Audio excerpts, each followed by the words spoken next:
Marisa Claire, thank you so much. We're going to now shift gears here to a very important topic. Coalition for Family Harmony out of Oxnard is an organization that helps victims of sexual assault. We have Caroline Sutton joining us this morning to tell us more about the organization, so I want to welcome her. Good morning, Carolyn. Good morning. Nice to see you. Thank you. So April is Sexual Assault Awareness Month, Yes. so we want to make sure that we kind of help spread the awareness and why it's so important to do so. But talk to me about the organization first, the Coalition for Family Harmony. How long has it been in existence? Coalition for Family Harmony has been in existence since 1976.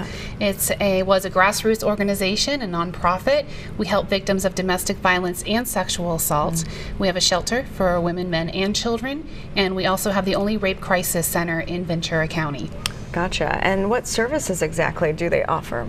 We offer counseling services. We offer crisis counseling services 24 hours a day for victims of sexual assault, also domestic violence services.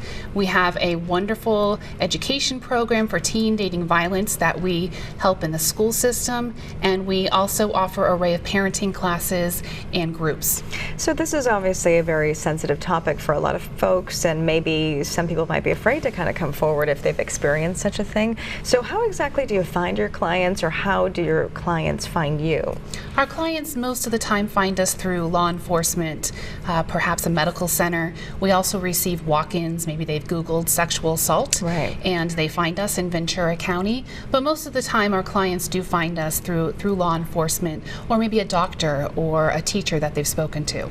So what kind of advice do you have for somebody that may know somebody that might be going through this, or maybe they're a victim themselves, as to, you know, finding that courage to come forward and get some help?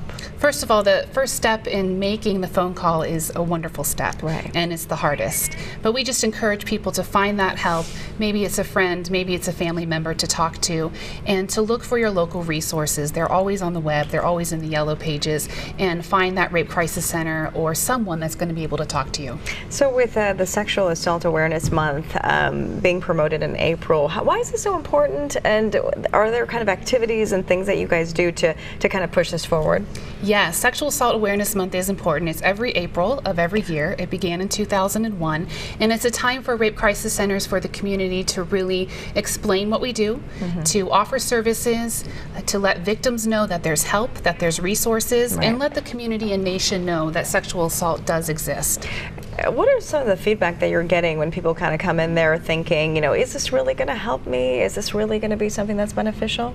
It's always that first step. It's always sometimes takes a couple tries to get someone to come in, to be able to explain to them that, yes, help is needed, help is going to help you get through the trauma, and at the other end, there's light. Yeah. And then who are some of the professionals that are helping them?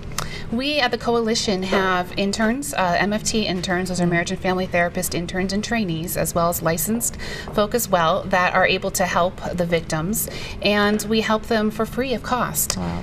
So it's really important that they're able to come in and get that help.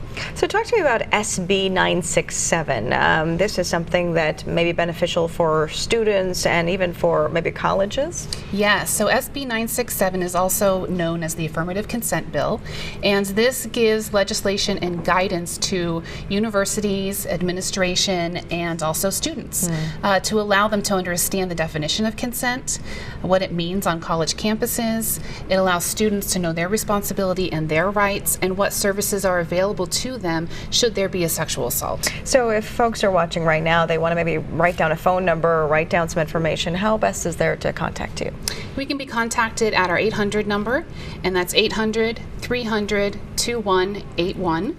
We also can be contacted at our main office if you have general questions, 805-983-6014. And it's the coalition.org? Yes, is that what correct. the emails? Okay, well, thank you so much. Important information, and it's such a nice resource to have close to home. So, Caroline, thanks so much for joining us. Hope that was useful for you.